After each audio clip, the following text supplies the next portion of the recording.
Okay.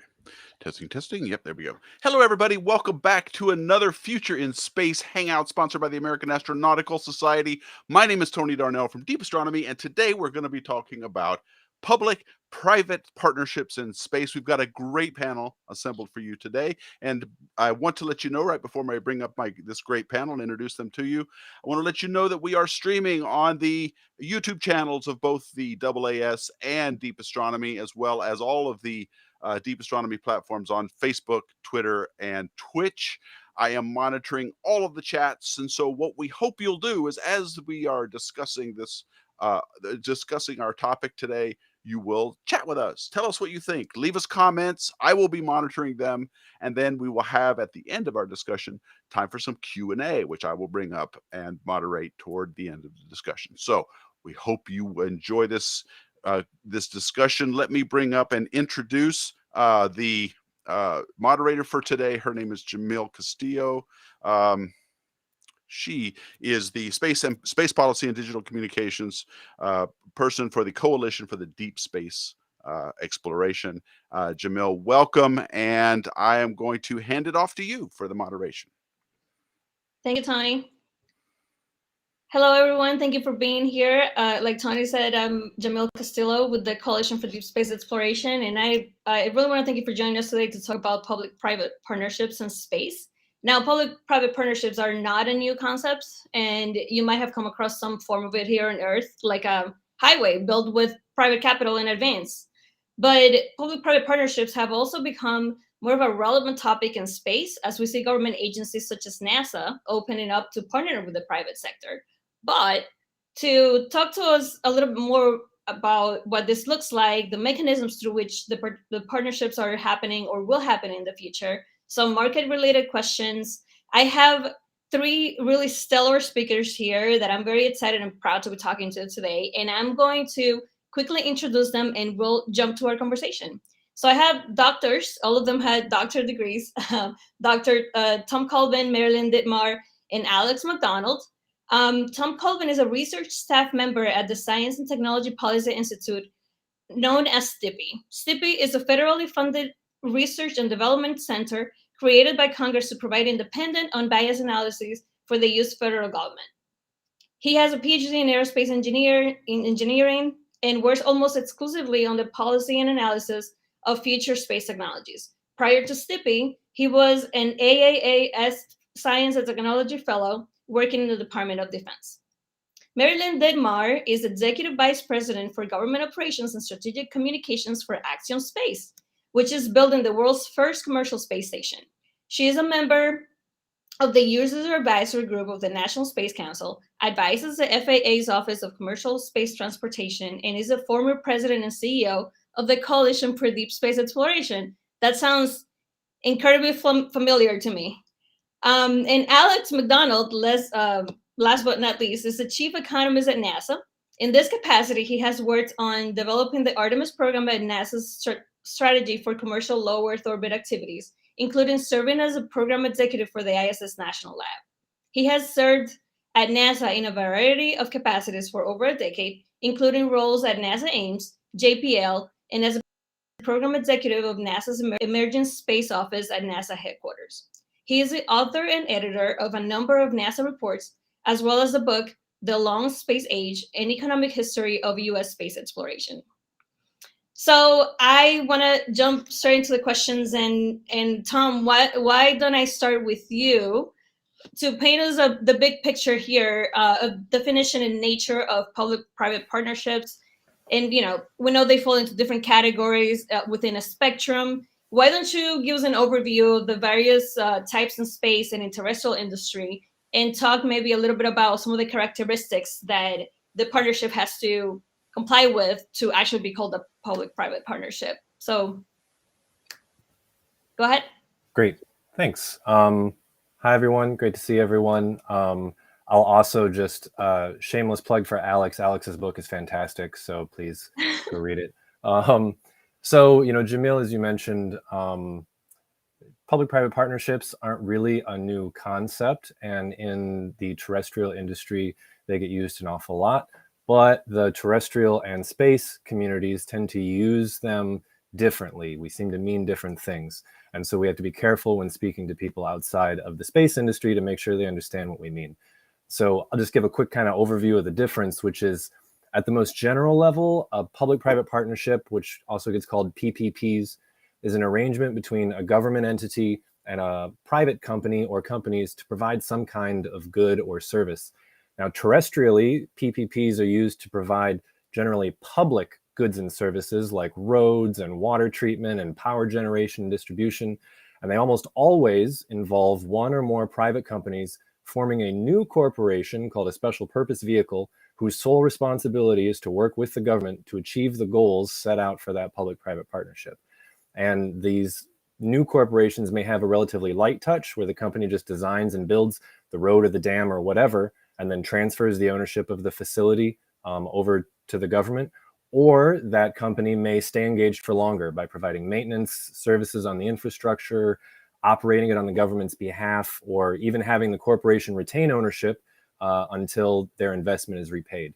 And so to carry out that project, the corporation raises most of the funding with an agreement in place for the government to pay them back sometime in the future. Classic example is like a toll road. The company builds the road and the government lets the company charge drivers a toll to use the road. But in space, we tend to often use this term to mean something a lot different, which it's more of an R&D contract with an existing company. So you don't need a special purpose vehicle. And for that contract, a condition of the award is that the company has agreed to put in some % of their own funds to meet the terms of the contract. So for instance, NASA has tipping point awards, and these require up to like 25% cost sharing on the part of the company. So if it's a $100 million award, the company has to put in about 25 million of their own money. And it depends, varying on the size of the business.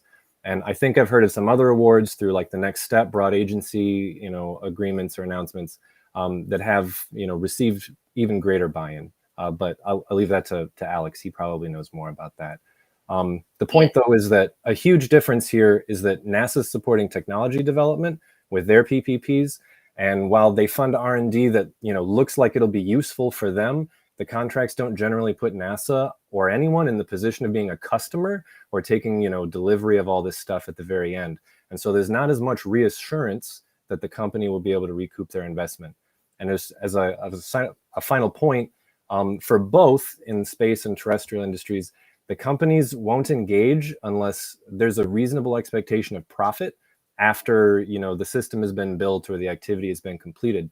And that's less of a problem for terrestrial projects because markets for most public services are pretty well characterized. So for transportation, we know how many people want to go from Alexandria, Virginia, into DC in any given day, how that varies over the course of a year. But for future space technologies like, producing propellant from lunar water, there may not be a market yet. And so the profit potential and the risks associated are very different. So that's kind of my broad strokes. Over to you.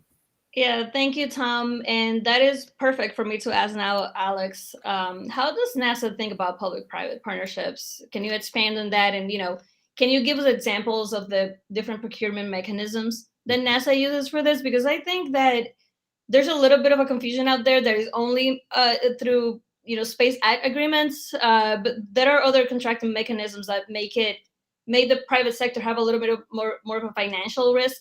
And this is a little bit of a characteristic that all PPPs kind of share, that you want to transfer a little bit of the risk to the private sector. So can you expand on NASA and PPPs? I'd be delighted to, and it's good to see lots of old friends and colleagues here, including Marilyn's cat.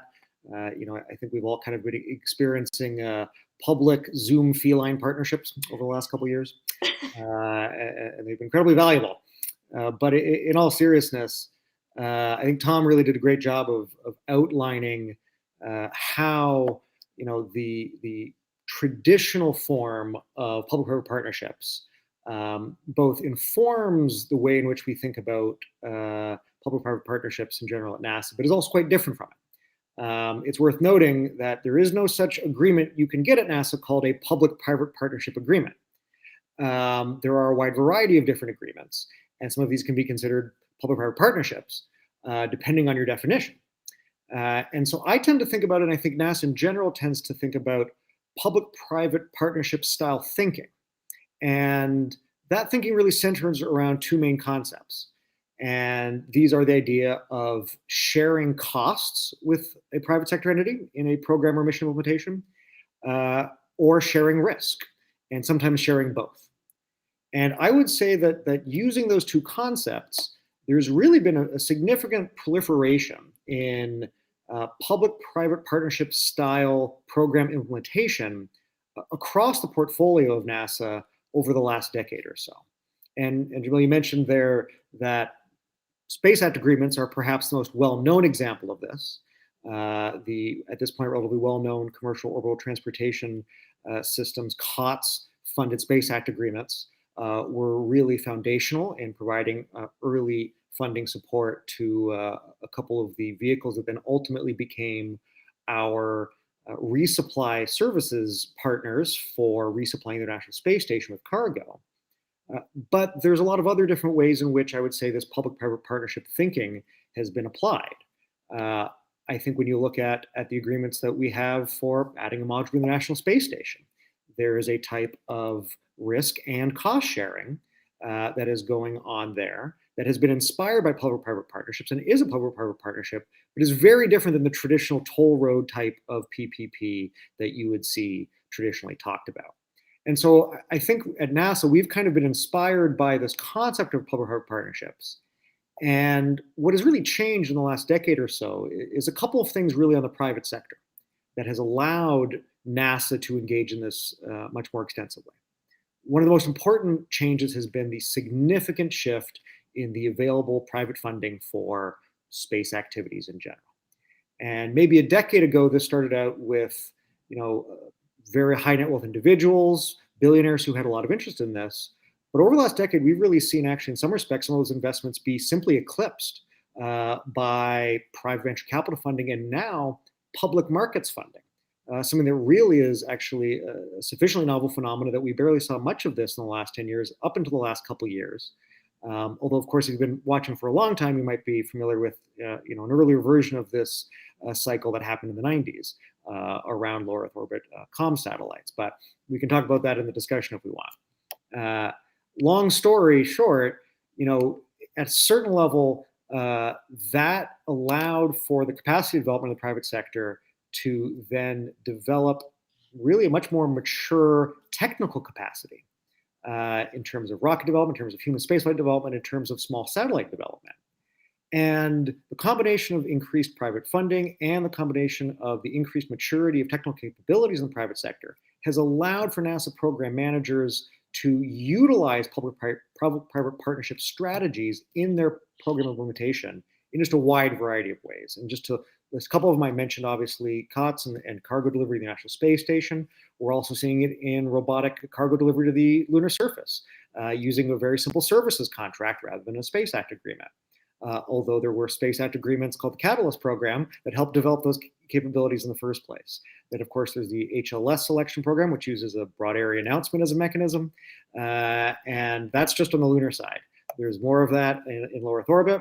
At our NASA centers, we use lease agreements that have really transformed Kennedy Space Center in an incredible way to becoming a multi-user spaceport in a way that is really foundational to this growth of the commercial capabilities.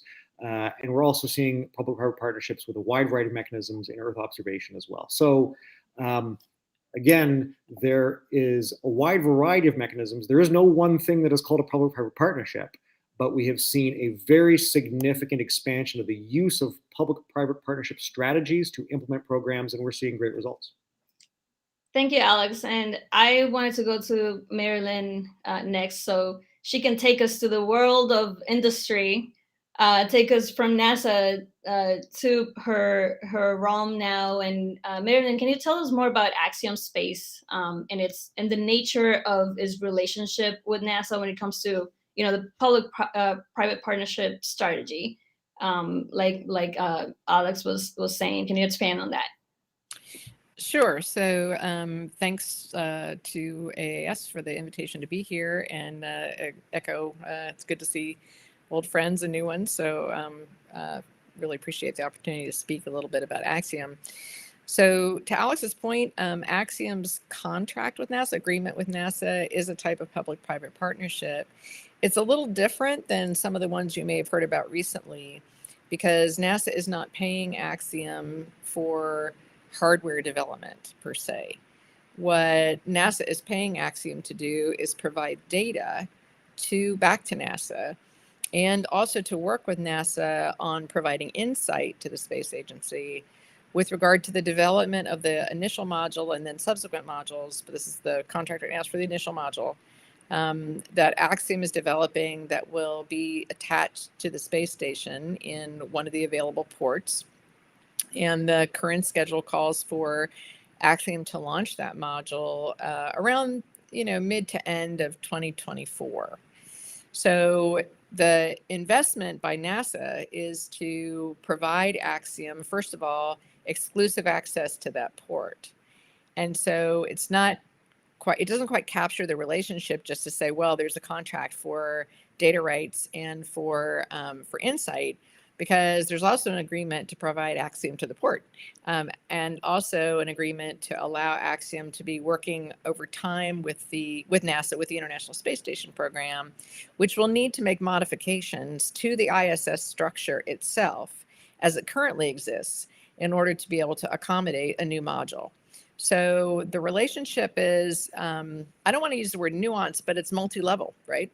It's specifically paying for the data and insight. And so, for example, Axiom went through its first preliminary design review and passed its first PDR in step-by-step with NASA over the summer, right? And so all the data products that were developed by Axiom for delivery to NASA were covered underneath that contract. But there's also ongoing discussions, with the agency about modifications that will have to happen on its end. Also, Axiom does a lot of talking, with NASA about development of new opportunities in low Earth orbit. I think we're all really, those of us that are working in low Earth orbit are very focused on the development of a diverse and thriving economy in low Earth orbit that will be able to sustain, for example, Axiom as a commercial station. And we see a broad range of potential customers for that, both government and industry and other interests. And I'll talk a little bit more about that later. But I'm just trying to sort of capture the fact that it's a multi-level relationship. Well, and just going with what Alex was saying about kind of borrowing some of the strategies from public-private partnerships in like on Earth, for example, these contracts tend to be very milestone oriented. But I actually wanted to keep talking with you, Marilyn, a little bit, and to see if you wanted to tell me some of the disadvantages maybe that a company might encounter if they're trying to enter into this type of contracts with NASA in general. So let's talk about advantages and disadvantages, right? Because in any kind of a business arrangement, there's obviously going to be, there's always some, right? There's some that are neutral, there's some that are advantageous, some disadvantageous. So it's always part of sort of the balance sheet, right? That's developed, and I'd say it goes beyond business to any kind of relationship. That tends to be the case. So the advantages I can talk about Axiom, right? The advantages to us are that once NASA granted us exclusive access to that port, right, then what that served as was sort of it was a statement to, for example, our investors that NASA found our planning credible enough to award us access to that port, right? That's not saying they were necessarily endorsing everything we were doing, but there was some agreement on the part of NASA that our plans were credible and that they passed muster with NASA, and so that Axiom was granted access to that port. That's really important. One of the things that people forget is that when we're talking about development of public-private partnerships, most companies are not going to do all of that funding on their own, right? They're going to seek investment. And Alex earlier referenced, for example, the Commercial Crew program now, right? That was one that was certainly supported heavily by investors, as well as SpaceX and Elon Musk's, own money. He's an investor in his own company. And so Axiom, like other companies, goes out to the capital markets and seeks investment, right? And so we have to be able to provide data and information to those investors that were credible. And so getting that port contract was part of that. Our own business planning and our own revenue streams and our own series of relationships that are proprietary to the company are also part of that discussion too. So for us, entering into that relationship with NASA was a huge advantage because it was really very helpful and to be able to sort of talk to the capital markets. Disadvantages, well, when you're a commercial company and you're focused on doing business with commercial customers and you need to work with the government, there's a bridging that has to occur, right? You've got to be able to you have to be able to be responsive to the government, and you have to be responsive to customers, and you have to be, by the which, we see the government as a customer. And you also have to be able to be responsive to capital markets. And sometimes, and this is not going to be a surprise to anybody here, the interests of capital markets and business and government don't always line up. So there's sort of an ongoing negotiation that has to occur because the government is in the mix. That's part of the balance sheet. NASA has to ensure responsible expenditure of taxpayer funds, for example. Companies have to be able to do that too, right? But they have to answer to investors and to customers sort of in a different way than the government does. And so if you're in a position where you're in a public-private partnership with the government, you have to be sensitive, at least in my view, you have to be sensitive to the needs of that customer that's also a partner, okay, that is the government, okay, as well as to those that are sort of among your customers and your investors. And so sometimes that can be a bit of a challenge, right? There's just no question about it. And so that's, I'm not going to call it a disadvantage as much as I would just say that this is sort of part of the, it's just part of the working the relationship. The other thing I want to mention, and Tom sort of touched on this, has to do with risk. We are going out to capital markets for all of the development money, right? So like I said, NASA's not paying us to bend hardware; they're paying us to deliver data, and that's really different. So the money that we're going out to capital markets for is to bend hardware. Right now, our planning, we're paying for all our launches, for example, right? We've contracted with SpaceX for 4 launches. We're paying for those. NASA is not paying for those. Okay, we are engaged with several different customers that are making assumptions about it based on the progress that we're making. So the risks that we're taking, sort of to be able to provide this infrastructure, the infrastructure will also be helpful to NASA, right? It potentially provides more access to visiting vehicles. It potentially provides more access for research and science. And so the risk that we're taking is both certainly in the financial end, right, with regard to the investments that we're making and the progress that we're not being paid, to go do that. We're just taking that risk to go do that because we think it's important. So risk management is a really critical part of all public-private partnerships, and for everybody on all sides to understand that going in, right? The government to understand where the risks are, for the companies to understand where the risks are, capital markets to understand where the risks are, and understand how to manage those risks appropriately. That is a key aspect. I think I can't hear you, Marilyn. Can everybody else hear Marilyn? Her mic just cut out. Oh, okay. Yeah, I can't hear you. I'm here now. Okay. Could you not hear? Yeah. Could you hear what I said? Okay. It was just like maybe a couple of words there at the end. Okay. What I was saying is that understanding risk and how to manage risk is a key aspect of public-private partnerships. And then my cat chimed in. So yeah, gotcha. Thank you, Marilyn. And can I jump back to you, Tom, now to actually talk about some market questions? Because I think we would agree that, and you said this before, companies enter into these partnerships and the government has to enter into them knowing that there will be some kind of return on investment. You can't just enter into these things and just let everything fail. So you need you need markets for this. And so we're seeing some of the partnerships in the realm of going to the moon. Can you maybe touch on moon markets and where you see these going into the future, and how feasible it is going to be to keep creating partnerships with the private sector as we move to the moon? Sure. So I'll just give a little bit of a background in this. I have a paper that's, on the internet. We could, everyone could download and look at if you want, but sort of I spent a lot of time thinking about lunar markets, and, some of the potentials for public-private partnerships and the trade-offs there. And in our research, we found that, I mean, this shouldn't really be a surprise, right? Like there are no customers on the moon right now, right? So we're sort of thinking about what's it going to be like, in 2030, 2040, out to a timeline like that. And one of the things that, we've done on our end is we try to put together cost estimates for, some of the major things like hardware and launch costs to get out to the moon and do things like lunar tourism, or, mining the moon for different types of materials, whether that's metals or, getting ice to make propellant.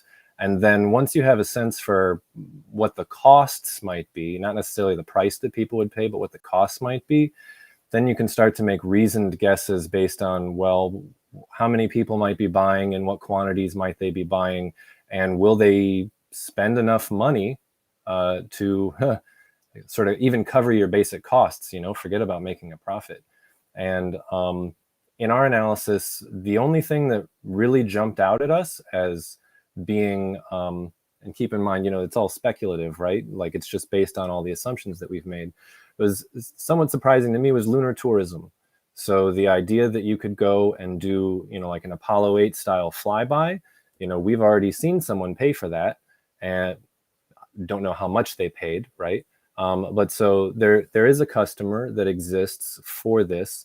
And if you estimate the costs, and, we have cost models, it seems like based on what people have previously paid for going to LEO, that there may be enough of a sort of a demand signal there. And we looked at, we paid Forbes to get their, billionaires list, got all the billionaires in the world and their net worth. And then you make some assumptions about how much might they be willing to pay, how many people might pay something. And you can see that maybe you'd see like 20 people a year or so trying to do this by, 2040 was sort of our time horizon, right? And likewise, depending on the costs of getting down to the surface, if you had something like Starship, or if the other mechanisms for getting people down to the surface are sufficiently low cost, you could potentially cover your costs there as well. And just as an interesting note, if what you land is big enough where you're not going to stay for super long, you don't need a whole bunch of other surface elements like a habitat and things like that. You can just live in the vehicle that brought you there and then go back. And so it's a way to reduce the cost a little bit. So we found that there's maybe a market there. A lot of people think that lunar propellant will be the big market, but I can't say no, but it's a lot more complicated when you think about future options for delivering propellant through cislunar space, the way that costs are coming down.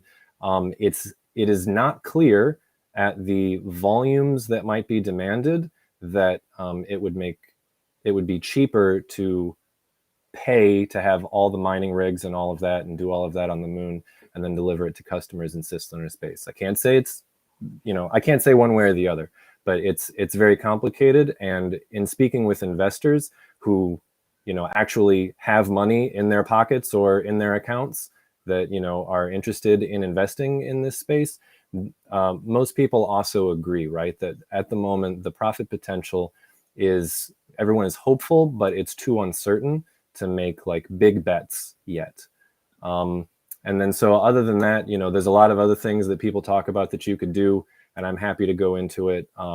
But one of the things that we noticed is that for stuff on the moon, there's got to be something that you want to like bring back. And, the next most valuable thing that you might bring back would just be chunks of the moon, right? To set on someone's desk, right? Like there's a market right now. Some of you watching probably own asteroids sitting in your office or on your desk, and you could pay for that. But that's going to be a side hustle. That is not something that I think that you could probably make your make your millions on. So it's difficult, but the markets are fairly uncertain.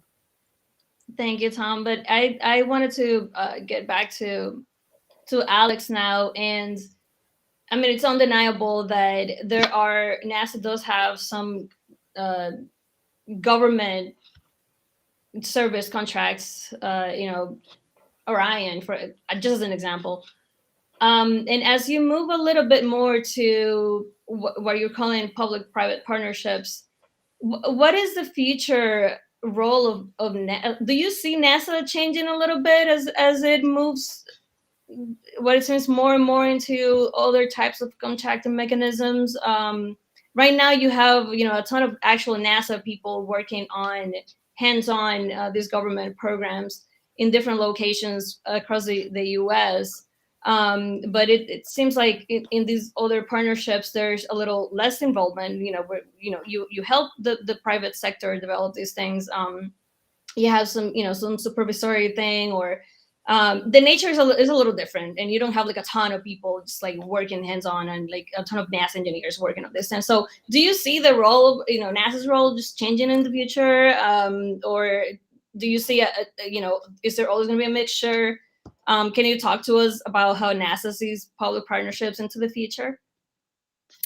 Well, it's a good question, and I think I'd kind of give the standard answer of both yes and no. NASA's role has been changing consistently for almost 100 years, depending on how you want to date it. NASA began as the National Advisory Committee on Aeronautics in the early 20th century. That institution conducted fundamental research that allowed for the expansion of the aviation industry in this country for both defense and commercial purposes. And then in 1958, a new law was passed, the original NASA Space Act, which created NASA. And at that time, it had a specific role, of course, of continuing to advance aerospace technology, but then also implementing human spaceflight programs that, of course, we're all very familiar with from the Mercury, Gemini, Apollo era. And then again, we had another shift in mission towards the shuttle and then the International Space Station. And then today, where we have a revitalization of our planetary science program. Those of us who've spent time at JPL, have good memories of the time when, in fact, that program itself and that endeavor itself was both minimized and then has now really become one of the crown jewels of the whole agency. So NASA will continue to evolve. And yet at the same time, the core mission of the agency, I think, has been really baked into, frankly, the American DNA, as shown by consistent authorization acts and appropriations in Congress. It's very clear that the American people expect NASA to continue to push the frontiers of scientific knowledge, of aerospace technology, of human spaceflight, and increasingly of commercial activity and economic development in space as well. And although we're talking about these activities that have been happening recently, that itself has been a push since at least the 1980s, with a number of acts that came out that said that encouraging commercial space activities was fundamentally part of NASA's mission as well. And so I think there will be shifts, and there have been for decades in the past. But as Robert Goddard kind of once said to H.G. Wells, which was one of his inspirations, he essentially wrote him a letter kind of thanking him for his inspirational role. And he said, one of the great things about reaching for the stars is that there is always the thrill of just beginning, because there is always an infinite amount of exploration and work to do well after our own lifetimes will be over. And so I think that kind of the scale and that kind of perspective really is core to the NASA DNA. And so there is always going to be that evolution. And I think we're going to see a lot of really exciting ones. We're entering this phase where, of course, we're looking at commercial development in low Earth orbit, something that has been a very long time in coming. We have obviously the public-private partnership with Axiom, but of course, over a decade ago now, we instituted another new type of public-private partnership for the management of the International Space Station National Lab, a very unique type of partnership with a nonprofit, CASIS.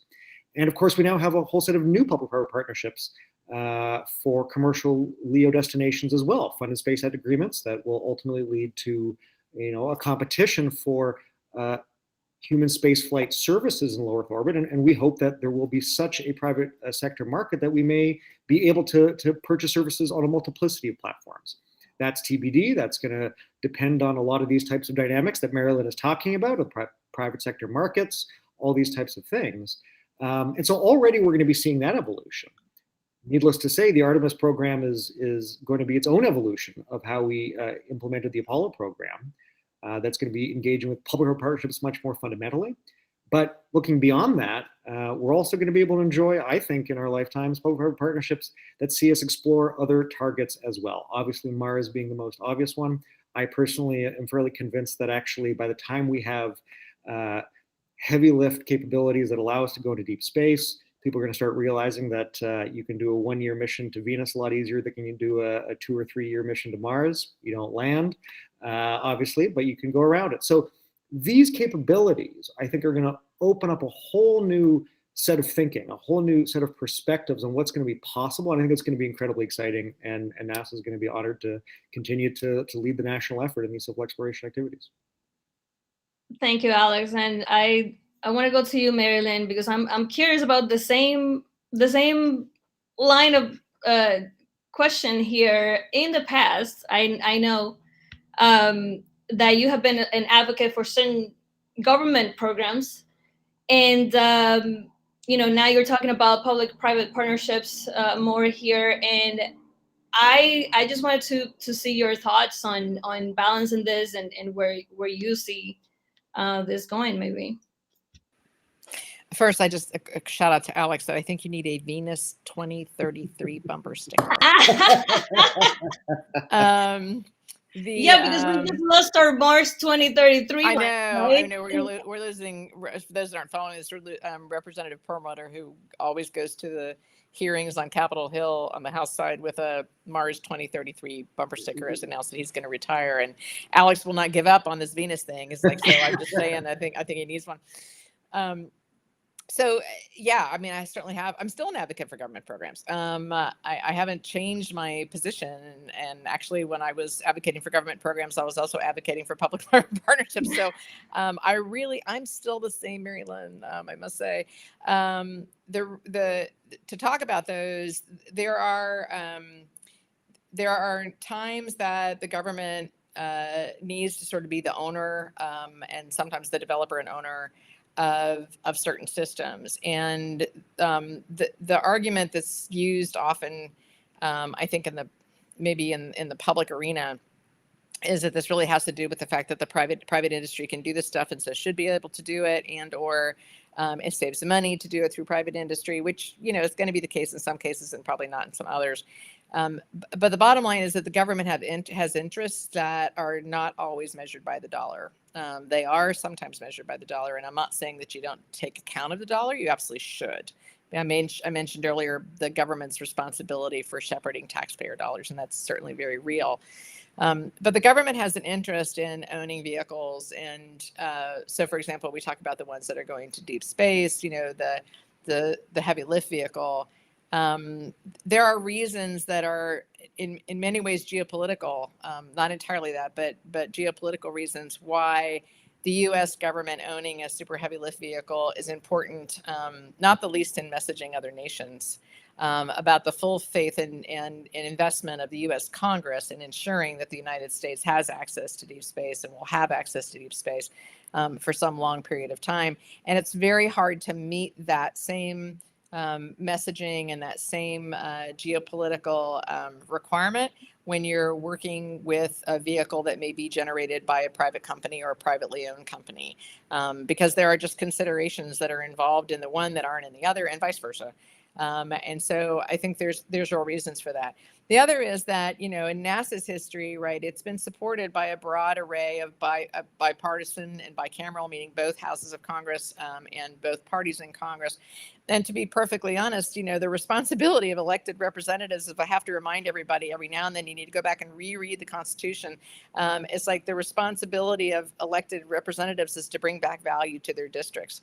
So while, that's their job. Okay, and the government has been set up in such a way that we operate on that engine, right? Those interests. And so sometimes we hear arguments about, well, it's just pork, right?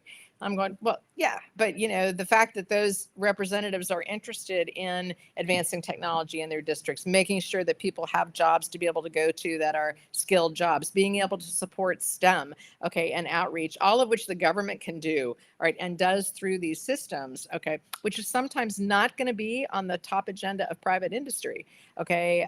Those things are really important, and they're another argument for government programs. On the flip side, public-private partnerships are really important because they inject innovation into the system. When you're working with private industry, okay, and they're not under the strict set of reporting requirements that are involved, for example, in a lot of government programs, they can take some more risks. They're driven, by market demand, and market demand sometimes is not going to align with government demand, as we mentioned before. And so it provides, it's, in my view, being able to balance public-private partnerships with government programs provides, and eventually we'll see purely commercial ones, which we're not quite there yet, but we're getting there. Axiom is a step in that direction, okay, because the nature of its planning, okay, but we'll see that also. So this is a continuum, and I think that balance of all of these things being in play at the same time is actually the best at this point in history, to sort of to take us forward. So so I'm every bit as much of an advocate of these things as I used to be. I haven't changed my stripes. I appreciate it. And there's a question here. Actually, I'm gonna go to the audience now because they do have questions that sound like something that I want to ask. So I want to give people the opportunity. And here's Jim with a question that goes a little bit into what Mary Lynne was saying, but maybe Tom or Alex want to jump in as well. When are PPPs not a good idea? Because it just seems like sometimes we are seeing a trend, but it does, like what goes into deciding that a product should be procured under something like a public-private partnership like contract, or would it make more sense for you to own the product? Are there any failures of note so far? Alex or Tom? Well, tell you what, I'll go first and then Alex can clean up and fix whatever I mess up. I think, I would say, maybe this isn't the most helpful answer, that the question is maybe not fully well posed given how, like, the breadth of what could be a public-private partnership. And so I would imagine that, it's like any tool can be used well or it can be used improperly. And I think it's just how you design the terms of the specific, PPP. Don't ask for more out of either of the stakeholders, government or, industry, than, they can reasonably be expected to provide, right? So since we see public-private partnerships ranging from just, co-sharing, R&D costs all the way up to design, build, own, operate, maintain huge systems, I think, we'd have to be maybe a little bit more specific, but I think it just really depends on the specific situation, and it would be hard, at least for me, to give like a concrete, like, never do it here. Because even if there's no demand, if the company, like no customer has emerged yet, the companies, if they have the money and they have the appetite and they believe they're willing to accept the risk as they understand it, you could, it may be appropriate depending on, the terms of the contract. So I don't know, that's my unhelpful thoughts. I don't know, Alex. No, it's good. I actually think you're also stating out something that's one of the perennials on these things is whether something is a failure or success is often dependent on your figures of merit and how you're judging these things. And in fact, many of the very well-known public-private partnerships terrestrially, like toll roads or some of the privatization efforts of national railroads, you'll find very passionate advocates on either side of the debate as to whether a toll road in Virginia is in fact a success or a horrible inconvenience, etc. Right? And this depends on your perspective, what your figures of merit are. These things often exist for financing reasons, right? For pushing out the expenditures from the public purse into the future while allowing, for example, for less expenditure to get a project started in the near term. Sometimes that's an important criteria. Others might argue that that gives up an unnecessary amount of control over something that could be a public good, and that may ultimately allow the public to pay more in the end. These are things that really do need to be examined, and it is very complex. Those are some of the bigger drawbacks, is that if you end up creating situations where the public ultimately actually pays more for a capability, that can be a significant challenge. At the moment right now, because there's been a significant increase in capability in the private sector, we are seeing the ability to reduce some of our program costs at the moment, but there's no guarantee that that's a circumstance that exists forever. That is very dependent on the circumstances in which we implement these programs. And that goes along a little bit with and sorry to interrupt, because I just want you to keep expanding a little bit with this particular question here from Jean. What have you learned from PPPs from the past, like other things you started, and that's where I interrupted, because I just want you to kind of like keep directing the answer towards a little bit of what he's asking here. What do you know, like what not to do after some of the things that you've done in the past, or like what to do now, or what have been just lessons learned? Yeah, it's interesting. So a couple brief ones off the top of the head. Sometimes we have very different objectives with public-private partnerships. So, for example, sometimes we have a broad capacity encouragement objective, right? We want to see a number of entities develop a capability. We don't necessarily have a mission need for it, and the early phase of the Lunar Catalyst program was a good example of that. And as a result, we actually had a wide variety of partnerships with a number of commercial companies, some of whom ended up proposing Eclipse, and a number of whom did not. A number of companies, in fact, didn't exist by the time we actually had the contracts competition for Eclipse, and that's okay, because that was one of the objectives.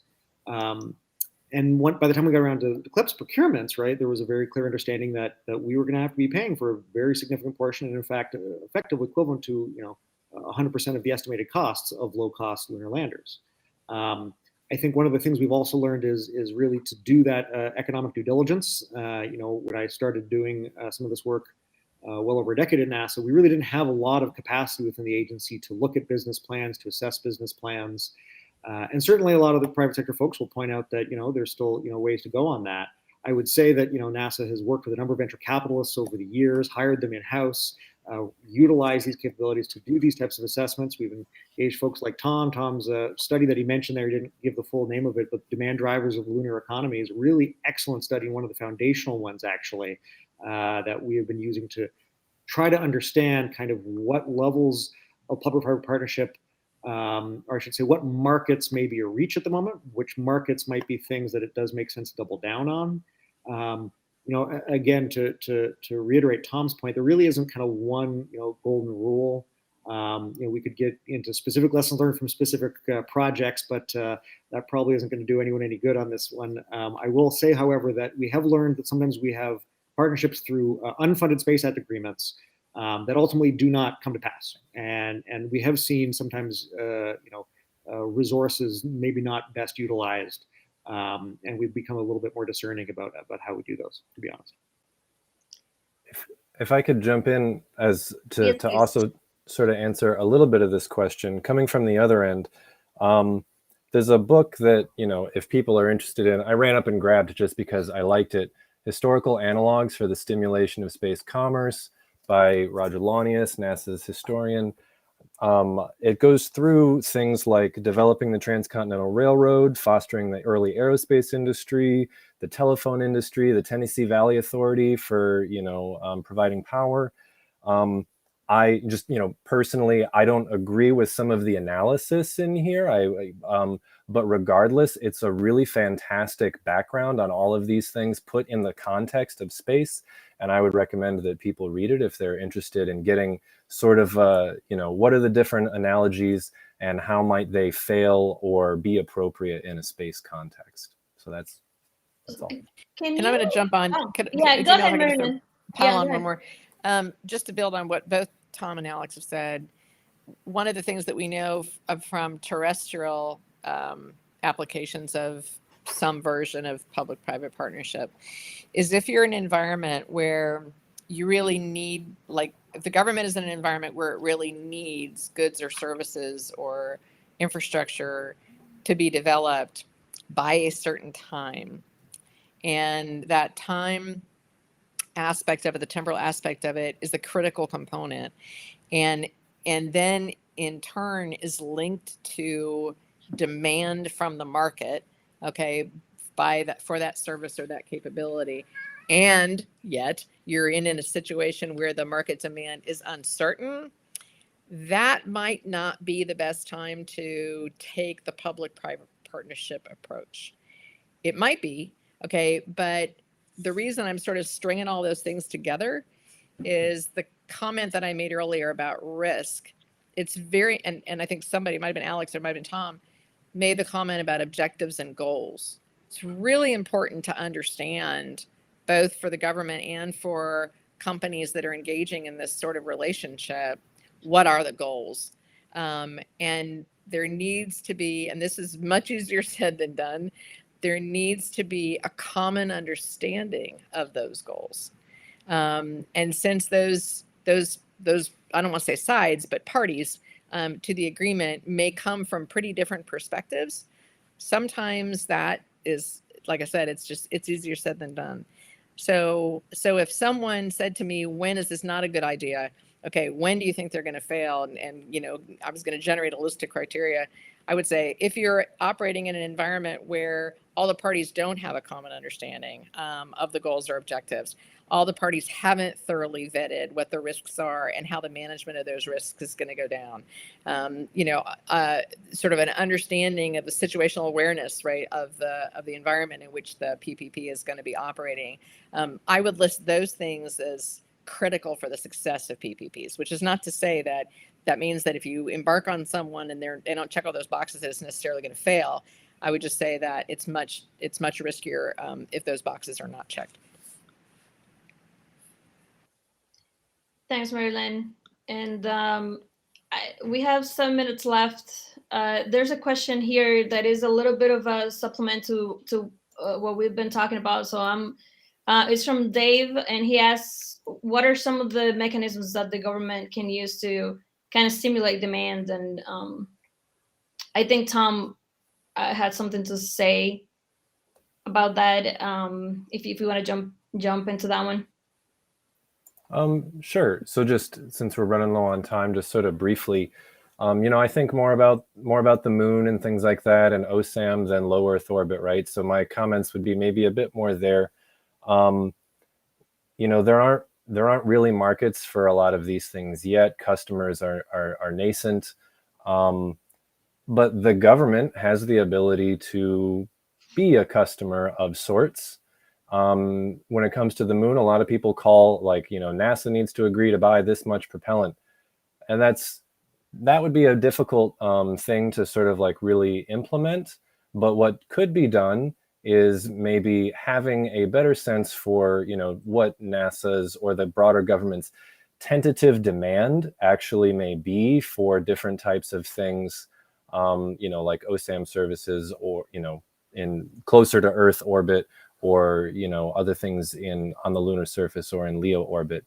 So I think if investors had better confidence in the direction of the US government over the next 10 or 20 years, and had a little bit more fidelity on what the government's demand might be, even if there isn't private demand, it seems from my interviews with a lot of people in corporations in the investor community that they would be willing to start jumping in if they knew better how the government would be a customer, and also how the government would support the R&D along the way. So one popular idea is, just like we provide on the ISS research infrastructure for people to do their microgravity R&D or tech development, make sure that whatever we offer further out into deep space is also a platform that meets the tech development needs of industry partners, and that they have some sort of access that is predictable to it. So these are the kinds of things that could be done.